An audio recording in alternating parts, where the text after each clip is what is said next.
కుమ్మక్కైనరో ఏందో తెలియదు, ప్రైవేటులతో ఏమైనా మాట్లాడుకున్నారేమో తెలియదు, కానీ సిగ్నల్స్ ఉండే ఈ యాప్ వాడరాదు. పెద్ద మనుషులు ఆగమాగం పరిస్థితి, మళ్ళీ దాని మీదకెళ్ళి తోటి రాని కథ ఒకటి పెట్టి అనవసరంగా ఇబ్బంది పెడతా ఉన్నారు. ప్రైవేట్ వాళ్ళతో కూడా కుమ్మక్కైనరని నా అనుమానం, లేకపోతే ఇట్లా చేయరు. మీరు ఒక్క మాట ఆలోచన చేయండి, 5 లక్షలు కొనే కాడ 5 లక్షల కింటాలు ఎక్కడ, 1,00,000 కింటాలు ఎక్కడ? ఒక్కొక్క కింటాల్ మీద రైతుకి ఎంత నష్టం వచ్చిందంటే, మన ప్రభుత్వం ఉన్నప్పుడు మంచిగా 8,000 కాడికి కొన్నాం.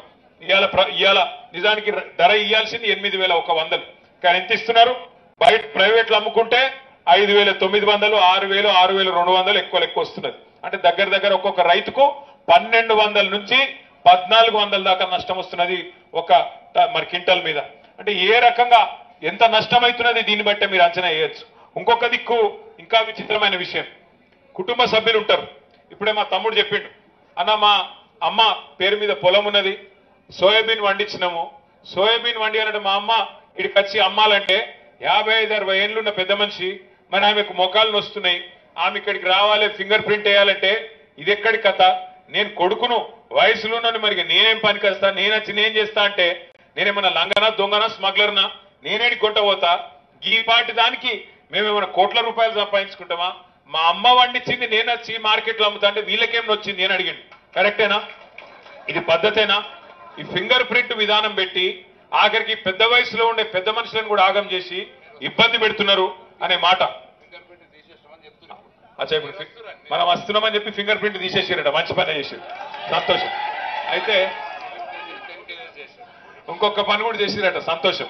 కనీసం ఇప్పటికైనా బుద్ధి వచ్చింది, ఇట్లనైనా బుద్ధి వచ్చింది. 7 కిలోలు కొనేదాన్ని 10 కిలోలు కూడా చేసిరట. 7 క్వింటాలు మన్నించారు, 7 క్వింటాలు 10 క్వింటాలు చేసిరట, అది కూడా సంతోషం. కానీ అయితే జర్రా తొందరపడు. ఇంకొక మాట, నిన్న మేము ఇక్కడికి వస్తున్నామని తెలుసుకున్నారు. ఇక మంత్రి గారు జర్రావు మేము ఇక్కడికి వస్తున్నామని తెలుసుకున్నారు. తెలుసుకొని నిన్న క్యాబినెట్ మీటింగ్ ఉండే. క్యాబినెట్ మీటింగ్ లా ఇంత ఇంపార్టెంట్ ముచ్చట, ఆదిలాబాద్ జిల్లాలో, వరంగల్ జిల్లాలో, మహబూబ్నగర్ జిల్లాలో, ఖమ్మం జిల్లాలో, తెలంగాణలో దగ్గర 50% జిల్లాలలో దగ్గర 50 లక్షల ఎకరాల్లో పత్తి పండిస్తారు. మరి 50 లక్షల ఎకరాల్లో పత్తి పండించే లక్షలాది మంది రైతన్నల మీద ప్రభుత్వానికి ప్రేమ ఉంటే క్యాబినెట్లనే నిర్ణయం తీసుకొని చేయాలి వెంటనే పని. కానీ ఏం చేసారు వాళ్ళు? యాక్టింగ్ చేస్తున్నారు.